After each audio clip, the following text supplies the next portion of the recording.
નમસ્કાર, સીએમસી બજારના મની મેનેજરમાં આપનું સ્વાગત છે. મની મેનેજર એટલે તમારા નાણાંનો ચોક્કસ આયોજન માટે અપાતું માર્ગદર્શન. હું પ્રીતિ દલાલ આપનું સ્વાગત કરું છું આજના મની મેનેજરમાં એક નવા એપિસોડ સાથે. મની મેનેજરમાં આજે આપણે વાત કરીશું કે ક્રિકેટથી કઈ રીતે શીખી શકો છો તમારું નાણાકીય જીવનના પાઠ, ક્રિકેટ અને નાણાકીય આયોજનની સમાનતા, અને સાથે જ લઈશું દર્શકોના સવાલ પર. તો માર્ચ મહિનાથી 2020 મેચ શરૂ થઈ ગઈ હોય છે અને એક સિઝન આપણે ચાલુ થતી જ જોઈ છે. અને આ સૌ ઓફકોર્સ આપણે પ્લેની તો મજા લેતા જ હોતા હોઈએ છીએ, પણ ક્યારેક ધ્યાન પણ આપ્યું છે કે ક્રિકેટ અને નાણાકીય આયોજનમાં ઘણી સમાનતા છે.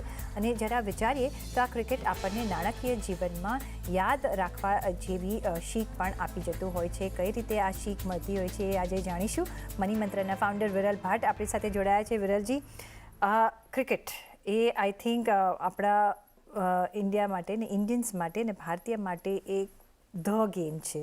અને આપણે ઓલ અરાઉન્ડ આપણે યર જોતા હોય છે કે કંઈક સિરીઝ ચાલતી હોય છે કે 2020 ચાલતું હોય છે કે ટેસ્ટ મેચ ચાલતી હોય છે, અને બધાને એમાં ઇન્ટરેસ્ટ હોતો હોય છે. એક એક આપણું ટ્રેડિશનલ આપણે જે કહીએ કે ગેમ છે કે જે બધા જ ફોલો કરતા હોય છે. પણ આપણે આજે વાત કરી રહ્યા છીએ કે ક્રિકેટથી આપણે આપણા નાણાકીય જીવનમાં એની એનોલોજી વાપરીને કઈ રીતે આપણા જીવનમાં અમલ કરી શકીએ, આપણા ફાઇનાન્શિયલ જીવનમાં. જ્યારે આપણે વાત કરતા હોઈએ છીએ આપણા ફાઇનાન્શિયલ જીવનની, કારણ કે આપણે જ્યારે ઇન્વેસ્ટમેન્ટ કરતા હોઈએ છીએ ત્યારે આપણે પાસ્ટ પરફોર્મન્સ જોતા હોઈએ છીએ. અને ક્રિકેટમાં પણ એવું હોય છે કે પાસ્ટ પરફોર્મન્સ અચ્છા આનું આ સારું હતું તો કદાચ આ વખતે પણ આ જીત છે, પણ એવું યુઝ્યુઅલી થતું નથી હોતું. શું શીખી શકીએ આપણે? પ્રીતિબેન, તમારો આભાર શોમાં બોલાવવા માટે. આમ જોવા જઈએ તો તમે કીધું કે ધ ગેમ છે. ડેફિનેટલી ક્રિકેટ અને ક્રિકેટ અહીંયાના લોકો માટે બહુ જ સર્વેપરી છે. અને હંમેશા ક્રિકેટમાં ઘણા લોકો પોતાના સુખ અને દુઃખ આમ જોવા જઈએ તો બંને ભૂલી જતા હોય છે. સુખમાં પણ એમ લાગે કે ક્રિકેટ છે તો ભાઈ મારું આજે અત્યારે જે સુખ આવ્યું છે હું ભૂલી જાઉં છું, અને દુઃખ આવ્યું છે એ પણ ભૂલી જાઉં છું, અને ક્રિકેટ ઉપર મારું ફોકસ રાખું છું. અને રાઇટલી સેડ, અમુક 4-5 મહિનાઓથી તો અત્યારે ઘણી બધી લીગ્સ ચાલી રહી છે, અને ઘણી અલગ અલગ કન્ટ્રીઝમાં અલગ અલગ ટીમો લીગ્સ રમી રહ્યા છે. અને ત્યાં જેને ક્રિકેટ નથી ગમતું હોતું ને એ પણ બહુ જ એક્ટિવલી ઇન્વોલ્વ થઈ જાય છે. પણ હું જ્યારે આને વિચારું ને કે ક્રિકેટ અને પર્સનલ ફાઇનાન્સ, ઇન્વેસ્ટમેન્ટ્સ, એનું પણ બહુ જ સારો એવો સંબંધ છે. હંમેશા એમ લાગે કે ક્રિકેટને અગર આપણે ફર્મલી ફોલો કરતા હોઈએ છીએ, બિલીવ કરતા હોઈએ છીએ, તો સાથે સાથે ઇન્વેસ્ટમેન્ટ્સ અને પર્સનલ ફાઇનાન્સને પણ એવી જ રીતે લોકોએ એમના જીવનમાં રાખવો જોઈએ. અને એમાંથી જ તમે એક જે પોઈન્ટ કીધો કે ક્રિકેટ આપણને હંમેશા બહુ સરપ્રાઇઝીસ રહેલા હોય છે એમાં પણ. અને એવું જોવામાં આવ્યું છે કે કોઈ એક ટીમ એક વર્ષે સારું રમતું હોય અને બીજા વર્ષે કદાચ એનું પરફોર્મન્સ ન હોય. સિમિલરલી ઇન્વેસ્ટમેન્ટ્સમાં પણ એવું જ થાય છે કે ઘણી વખત આપણે ઇન્વેસ્ટમેન્ટ્સમાં ડિફરન્ટ એસેટ ક્લાસ હોય, કે ડેટ હોય, ઇક્વિટી હોય, ગોલ્ડ હોય. તો જરૂરી નથી કે દર વર્ષે ઇક્વિટી સારું રિટર્ન આપે જ, દર વર્ષે ડેટ સારું પરફોર્મ કરે જ, એવું જરૂરી નથી. સિમિલરલી આપણે જોઈશું તો અત્યારનું વર્ષ અને અત્યારના વર્ષમાં આમ જોવા જઈએ તો ઇક્વિટી માર્કેટમાં બહુ જ વોલેટિલિટી છે, અને સિમિલરલી ગોલ્ડનું પરફોર્મન્સ બહુ સારું રહ્યું છે. તો પાસ્ટ પરફોર્મન્સ ડેફિનેટલી એમ કહી શકાય કે નોટ ગેરંટેડ ઇન ફ્યુચર. આપણે મ્યુચ્યુઅલ ફંડમાં પણ હંમેશા કહેતા હોઈએ છીએ કે એક ડિસ્ક્લેમર આવતું હોય કે past performance is not indicator of future return, right? તો એવી જ રીતે ક્રિકેટને જ્યારે તમે માણો છો ત્યારે એક પરફોર્મન્સ, એક પ્લેયરનું પરફોર્મન્સ ઓર એલ્સ એક ટીમનું પરફોર્મન્સને અગર એનાલિસિસ કરીએ તો નોટ નેસેસરી કે નેક્સ્ટ યરમાં પણ એ જ કદાચ પરફોર્મ કરે. અત્યારે એવા ઘણા ક્રિકેટરો છે કે 1-2 વર્ષથી 3 વર્ષથી સારું પરફોર્મન્સ કરતા હશે, પણ બેડ પેચ આવે એ લોકોનો, કન્સિસ્ટન્સી કદાચ તૂટી જાય.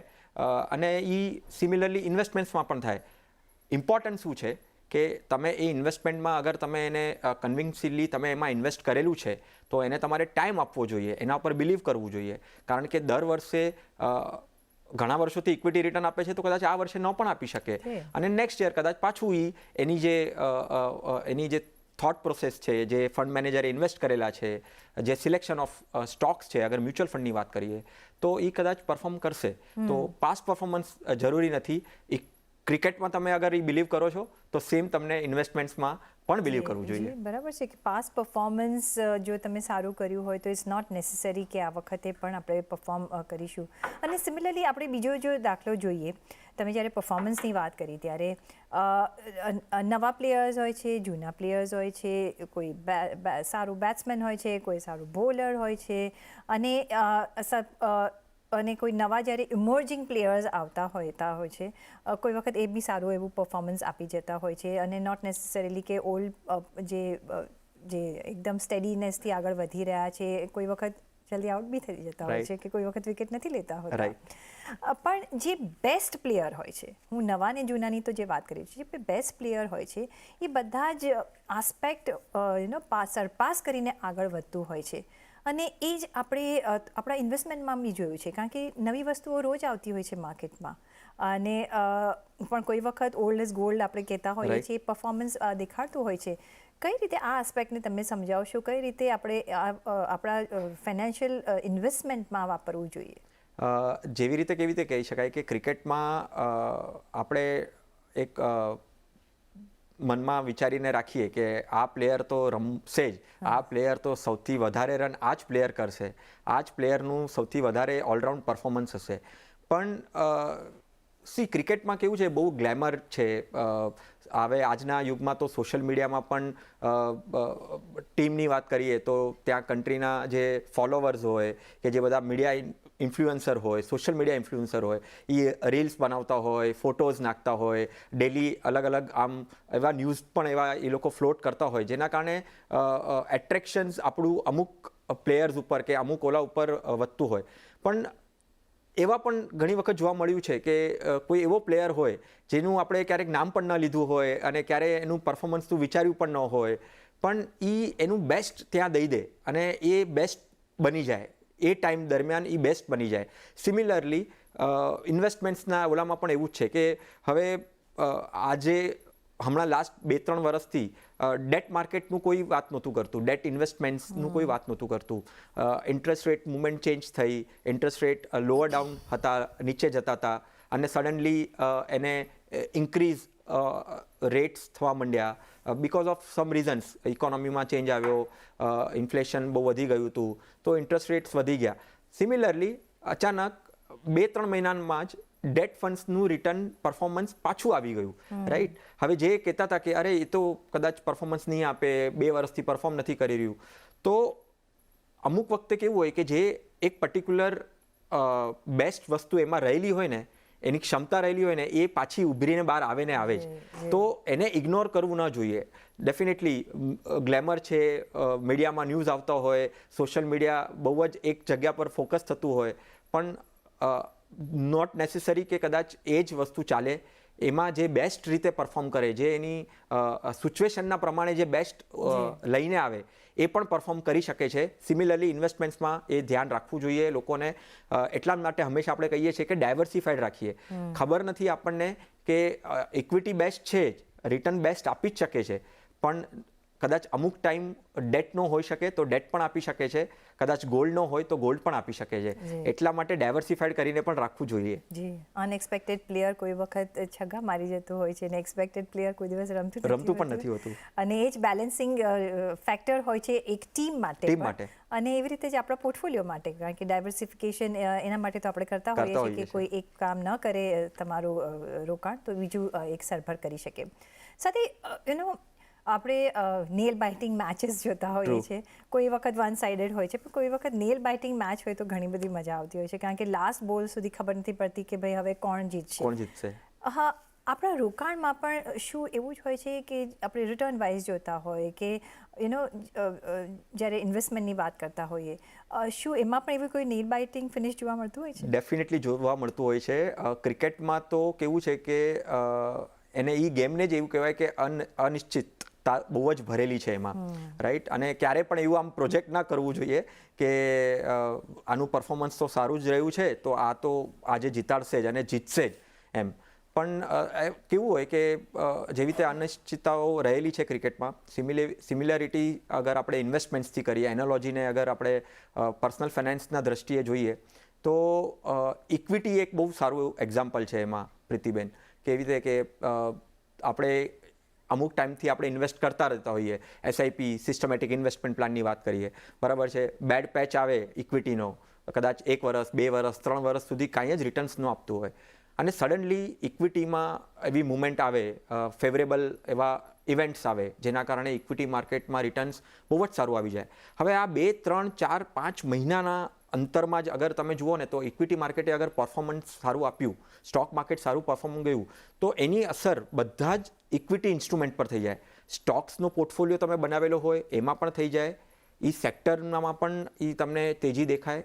મ્યુચ્યુઅલ ફંડમાં સિમિલરલી મિડ કેપ અને સ્મોલ કેપ ફંડ્સ 3-4 વર્ષ સુધી કદાચ ઇક્વિટી ન ચાલતું હોય તો મિડ કેપ અને સ્મોલ કેપ ફંડ્સ બહુ જ વધારે ડાઉન જાય અને એ લોકોને એવા ફંડમાં 1 વર્ષ કે 6 મહિનાનું જ એવું એક સ્પાઇક જોતું હોય જેના કારણે સડનલી રિટર્ન્સમાં આખો ફેરફાર થઈ જાય અને ઓવરઓલ પોર્ટફોલિયો પણ એવો સારો થઈ જાય ને કે જે આપણે બિલીવ પણ ના કરી શકીએ.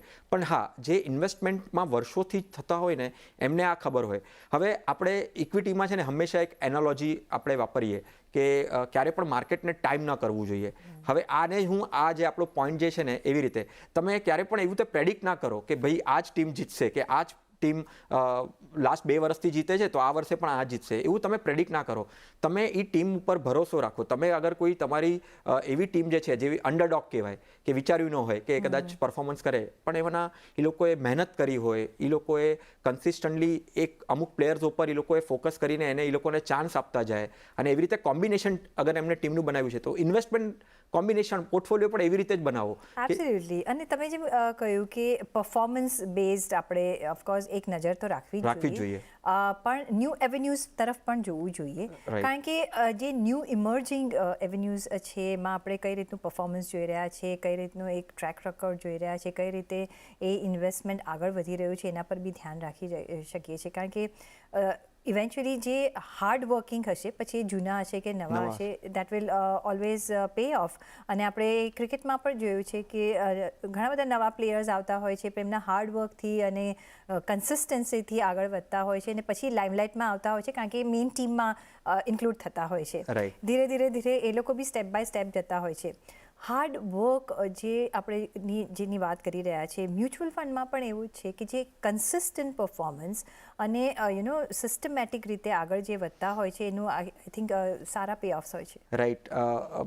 આમ કહેવાય ને તો બધાનો સમય આવે જ છે.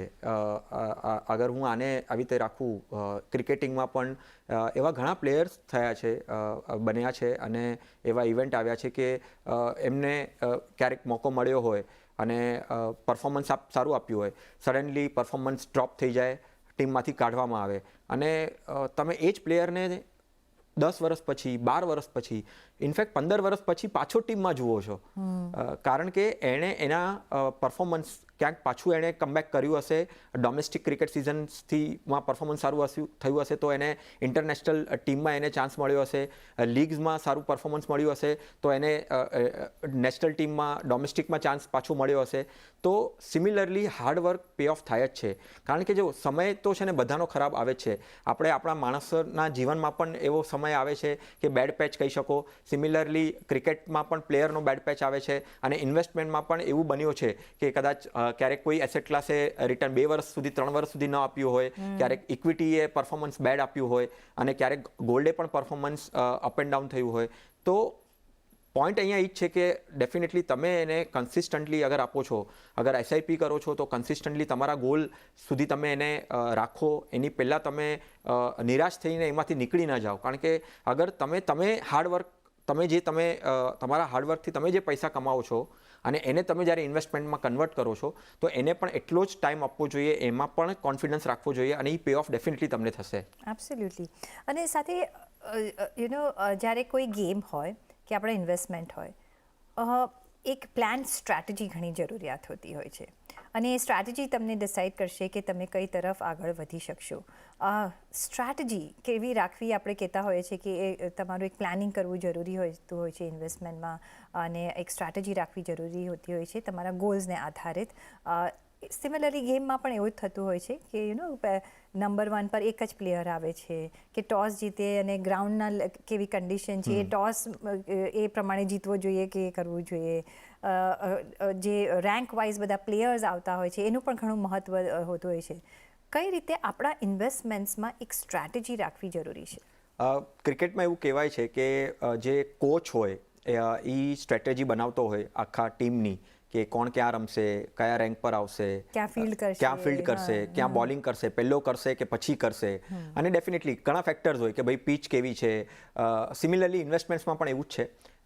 ત્યાં તમારે વચ્ચે તમારે ફાઇનાન્શિયલ પ્લાનિંગ, ડેફિનેટલી તમારું ઇન્વેસ્ટમેન્ટ્સ તમે ફાઇનાન્શિયલ પ્લાનિંગ થ્રુ કર્યું, તમારો કોઈ ફાઇનાન્શિયલ કોચ છે, મેન્ટોર છે, જેને તમારી પાસે તમે એની પાસેથી સજેશન લો છો, તમારો એક પોર્ટફોલિયો બનાવો છો, પ્લાન બની ગયો, સાથે રિવ્યૂ, સ્ટ્રેટેજિકલી તમારે એને રિવ્યૂ કરતાં પણ જોવું જોઈએ કેવી રીતે પરફોર્મન્સ થઈ રહ્યું છે, માર્કેટ કન્ડિશન શું છે, પિચ કન્ડિશન શું છે, સિમિલરલી માર્કેટ કન્ડિશન શું છે, તમારા ઇન્વેસ્ટમેન્ટ એને ફેવર કરે છે કે નથી કરી રહ્યા.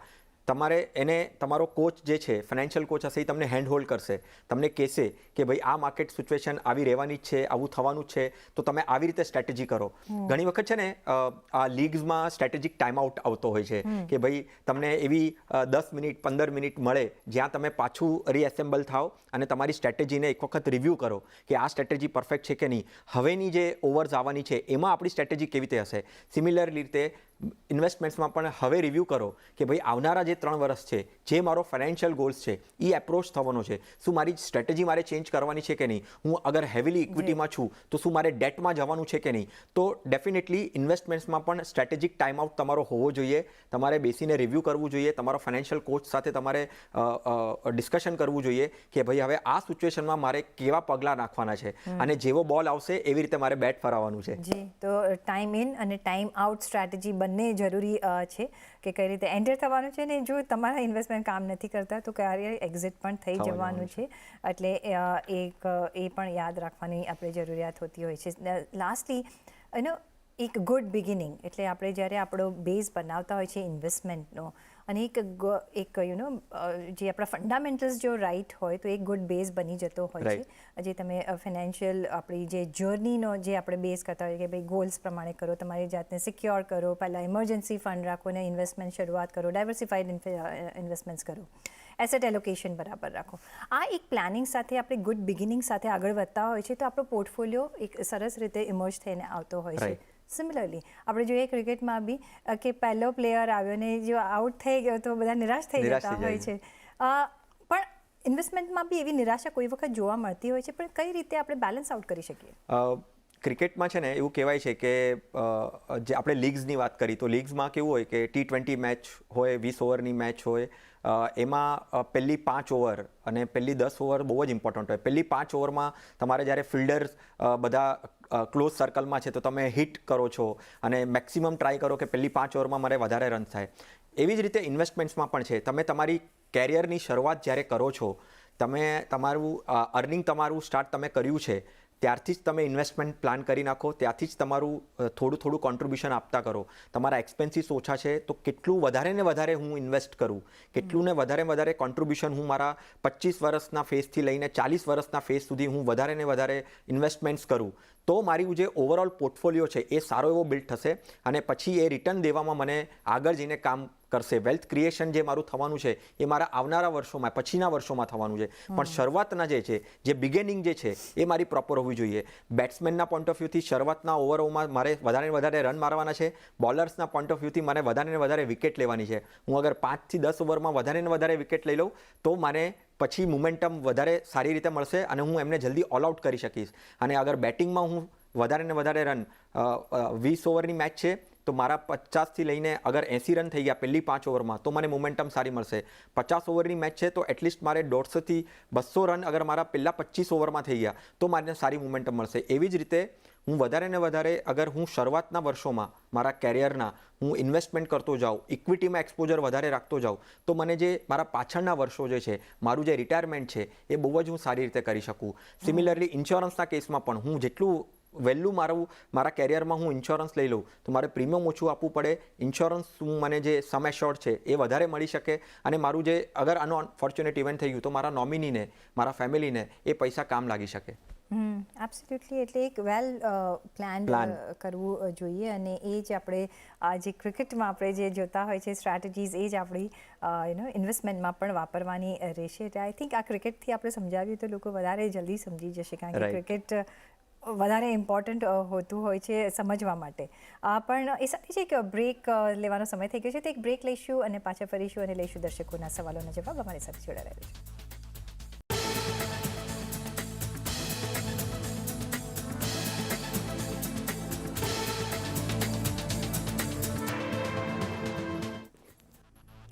બ્રેક પછી આપનું સ્વાગત છે અને હવે લઈશું દર્શકોના સવાલોના જવાબ. તો પહેલો જે સવાલ આવી રહ્યો છે વિરલભાઈ, એ છે કરણ પારેખનો. એમની આવક 7.25 લાખ રૂપિયા છે. તો એ પૂછી રહ્યા છે કે જૂના કે નવા ટેક્સ સ્લેબમાં હવે એમને ટ્રાન્સફર થવું જોઈએ. બહુ જ ક્વેશ્ચન્સો આવવાના છે. આવા કારણ કે હવે તમને 1 એપ્રિલથી લાગુ આવી ગયો છે અને ડિફોલ્ટ છે, એટલે ડેફિનેટલી તમે ઓપ્શન હશે તમારી પાસે કે તમારે ભલે ડિફોલ્ટ છે પણ તમને ચેન્જ કરવું છે કે ભાઈ ઓલ્ડ રિજીમમાં જવું કે ન્યૂ રિજીમમાં જવું, એ તમે કરી શકો છો. 7.5 લાખ, 7.25 લાખ, 7.5 લાખની ઇન્કમ છે. ઓલ્ડ રિજીમ એ બહુ જ સારું રહેશે. ડિડક્શન્સ સારા એવા લઈ શકશે. 1.5 લાખનું નોર્મલ એટીસીમાં ડિડક્શન લઈ લેવું તો એમની ઇન્કમ અરાઉન્ડ 6 લાખ થઈ જશે. અને બીજા એડિશનલ જે પણ એમને HRA કદાચ અગર મળતું હશે કે પછી NPSમાં ઇન્વેસ્ટ કરવું હશે તો એડિશનલ ડિડક્શન્સ લઈને પણ એમની જે ઇન્કમ છે એ 5 લાખથી નીચે પણ કરી શકે છે. તો ઓલ્ડ જ એમના માટે વાયેબલ રહેશે. નવું વિચારવું પણ ન જોઈએ.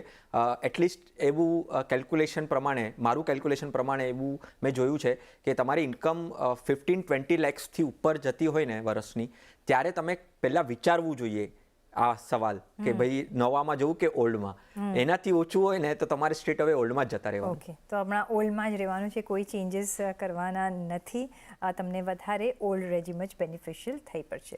સાથે જ નેક્સ્ટ સવાલ જે આવી રહ્યો છે અશોક રાણાનો આવ્યો છે. એ પૂછી રહ્યા છે કે હાલની સ્થિતિમાં ELSS અને PPF અને NPSના રોકાણ ચાલુ રાખવા જોઈએ કે નહીં.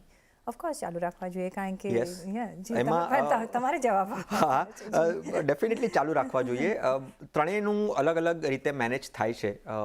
ELSS ઇક્વિટી એક્સપોઝર છે, PPF જે છે એ ડેટ એક્સપોઝર છે. બંનેનું એક્સપોઝર હોવું જ જોઈએ પોર્ટફોલિયોમાં. તમારી અગર એજ, મારું મેં કેલ્ક્યુલેશન કરેલું પ્રીતિબેન, કે એજ 25થી લઈને 40-45 સુધી છે ને, તમારે PPFનું કોન્ટ્રીબ્યુશન વધારે રાખવું જોઈએ અને 45થી 60 દરમિયાન તમારે PPFનું એક્સપોઝર વધારે રાખવું જોઈએ. એટલે સિમ્પલી અગર હું એને પુટ આઉટ કરું તો તમે 45 સુધી તમારે ઇક્વિટી, કારણ કે તમારી પાસે સમય સારો છે, તમે રિસ્ક લઈ શકો છો, એટલે ઇક્વિટીનું એક્સપોઝર વધારે. અને 45 to 60 તમે જેમ જેમ તમારા રિટાયરમેન્ટની નજીક જશો ત્યારે ડેટનું એક્સપોઝર વધારે, કારણ કે તમને એ ડેટ પણ એક ફિક્સ્ડ રિટર્ન અને ટેક્સ ફ્રી રિટર્ન્સ આપશે. અને ELSS આટલા જ વર્ષોમાં, માની લો 25થી લઈને 45 કે 25થી લઈને 40 સુધી, 15 વર્ષ સુધી ઇક્વિટી તમને સારું એવું આઉટપરફોર્મ કરીને રિટર્ન આપશે. ઓફકોર્સ.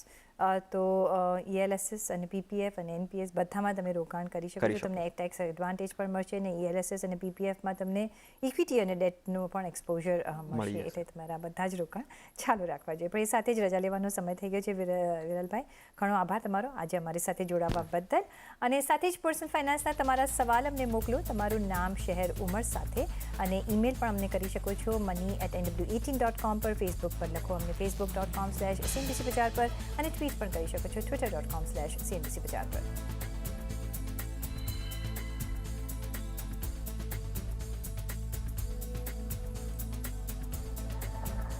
અને આ સાથે જ મની મેનેજરના આ એપિસોડમાં બસ અત્યારે આટલું જ. પાછા મળીશું નેક્સ્ટ એપિસોડમાં. ત્યાં સુધી આપશો રજા.